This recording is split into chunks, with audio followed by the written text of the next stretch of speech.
Homeopathic case taking में कीन observation कितना इंपॉर्टेंट, आइए देखते हैं। Hello everybody, this is doctor Abdullah Khan and welcome to the world of natural healing with homeopathy.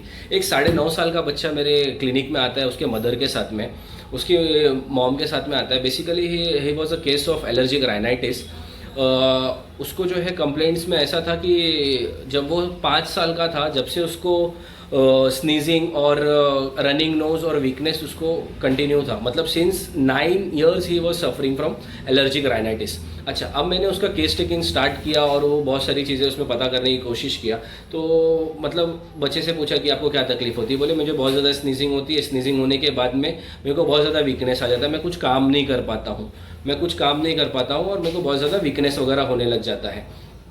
तो और थोड़ा केस टेकिंग वगैरह करने के बाद में मैंने उसको कुछ इंपॉर्टेंट क्वेश्चंस पूछे जो पीडियाट्रिक केस टेकिंग में बहुत इंपॉर्टेंट है। जैसे आपको स्कूल जाना पसंद है या नहीं है। तो उसने बोला कि स्कूल जाना तो मुझे बहुत पसंद है, पर मुझे ट्यूशन जाना बिल्कुल भी पसंद नहीं है, ट्यूशन में मुझे जाना ही नहीं है। तो मैंने पूछा कि क्यों, ट्यूशन में क्यों जाना नहीं पसंद है। तो वहाँ पे उसने बताया कि ट्यूशन टीचर जो है वो मुझे मेरे हिसाब से कुछ करने नहीं देती है। मतलब वो मेरे को बस एक ही जगह पे बैठा के रखती है और मुझे पढ़ाते रहती है, तो मुझे वो अच्छा नहीं लगता है। अच्छा, आपको स्कूल जाना क्यों पसंद है? तो स्कूल जाना इसलिए पसंद है क्योंकि वहाँ पे मेरे बहुत सारे फ्रेंड्स हैं।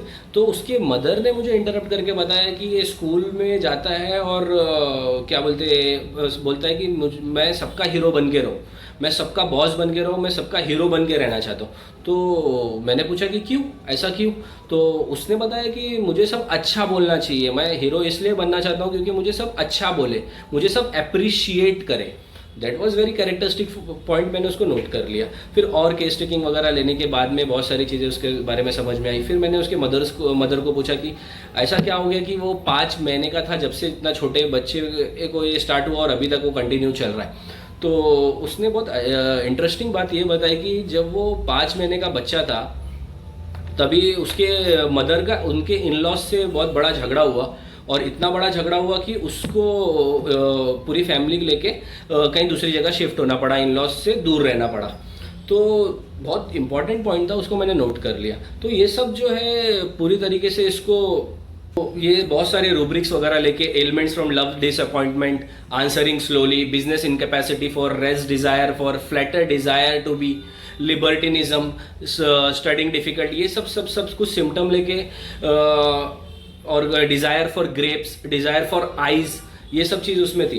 तो ये सब सिम्टम लेके मतलब आई वॉज अबाउट टू कि मेरे को बस अब इसको फॉस्फरस देना है। कहीं ना कहीं ये फॉस्फरस के इस पर पूरा जा रहा था और रेपेट्राइज करने पे भी फॉस्फरस आ रहा था। बट बहुत इंपॉर्टेंट एक पॉइंट मैंने ऑब्जर्वेशन किया, जब मैं उसका केस टेकिंग ले रहा था तो पेशेंट ऐसे बार बार ऐसा। तो ये जो था बहुत इंपॉर्टेंट ऑब्जर्वेशन था। और मैंने एक रूब्रिक लिया इसके लिए, gesture makes involuntary motions of the hands, crossing hands. तो उसमें जो है फॉस्फोरस नहीं था। अब मैंने उसको रेपर्टाइज करा, ये किया, तो फिर सेकंड ऑप्शन में मेरे को आ रहा था कार्बोवेज।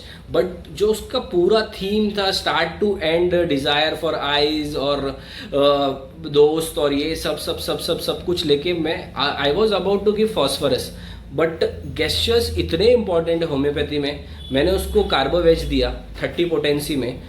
नेक्स्ट फॉलोअप में उसको कफिंग चालू हो गया, और बट उसका वीकनेस पूरी तरीके से खत्म हो गया था, बट उसको कफिंग चालू हो गया। अब मैंने मैंने रेमेडी चेंज नहीं किया, मैंने वही कंटिन्यू रखा। फिर से मैंने कार्बोवेज का एक सिंगल डोज दिया फॉलोड बाय एसएल, और नेक्स्ट फॉलोअप में sneezing was completely of, coughing was completely of, बस उसको थोड़ा सा वीकनेस था। फिर थर्ड फॉलोअप में पेशेंट आता है और बोलता है कि आई एम 100% फाइन, उसको कुछ भी प्रॉब्लम नहीं था, कुछ भी वीकनेस नहीं था, कुछ भी नहीं। तो this case was solve on the basis of gestures. तो हाउ कीन your observation should be in the homeopathic case taking, इतना इम्पॉर्टेंट है गेस्चर्स और ऑब्जर्वेशन केस टेकिंग में कि उसके बेसिस पे पूरे के पूरे केस निकल जाते हैं। Thank you.